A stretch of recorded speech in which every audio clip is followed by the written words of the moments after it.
और मुझे आप बीजेपी में ज्वाइन कर लीजिए ना, मैं क्यों ज्वाइन करूँ बीजेपी में?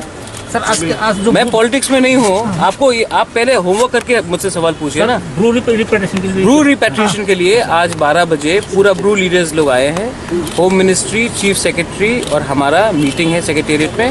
उस विषय में मैं मिलने आया हूँ। कुछ अपील किया है ब्रू लोगों ने, क्योंकि बहुत प्रॉब्लम हो रहा है उनको, स्पेशली कोरोना के टाइम, और ये ब्रू रिपेट्रिएशन 6 महीने से डिले है। इस विषय में मैं मुख्यमंत्री जी से मिलने आया हूँ। अभी इसके बाद मैं स्टेट सेक्रेटेरिएट जा रहा हूँ। वहाँ में चीफ सेक्रेटरी, ब्रू लीडर्स, मैं और होम सेक्रेटरी का बीच में कॉन्फ्रेंस कॉल मीटिंग। बातचीत में क्या बातचीत किया था अभी? वही तो अब मैंने बता दिया। सोल्यूशन क्या? आपको क्या लगता है कि सर जल्दी इसका सोल्यूशन होगा सर?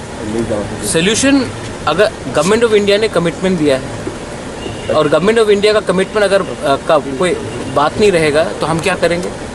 तो कमिटमेंट होता है। ठीक है, मैं समझता हूँ कि कोरोना हुआ है, इसके लिए 6 महीने से डिले हुआ है, लेकिन इसका ये मतलब नहीं कि अभी बिहार में इलेक्शन हो गया है तो मतलब कि वातावरण थोड़ा इम्प्रूव हुआ है इंडिया में। तो आप ये ब्रू का सेटलमेंट को जल्द से जल्द कीजिए। कब तक 23 साल से वो लोग रिलीफ कैंप पे रह रहे हैं, कब तक रहेंगे? इसके लिए मैंने आज हमारा मीटिंग है और ये कोरोना के बाद फर्स्ट प्रॉपर मीटिंग है फेस टू फेस। इसके लिए हमने इसके पहले गवर्नर से हम मिले थे, आज फिर से मैं यहाँ में मिले हैं। अब इसके बाद सेक्रेटेरिएट में बात होगा और हम कुछ आशा करते हैं कि कुछ समथिंग कॉन्क्रीट निकले। Thank you. और एक बात, आप लोग ये बात प्लीज़ हटा दीजिए कि हाँ मैं बीजेपी ज्वाइन कर रहा हूँ या कांग्रेस ज्वाइन कर रहा हूँ। मैं कोई पार्टी को ज्वाइन नहीं कर रहा हूँ। Thank you sir.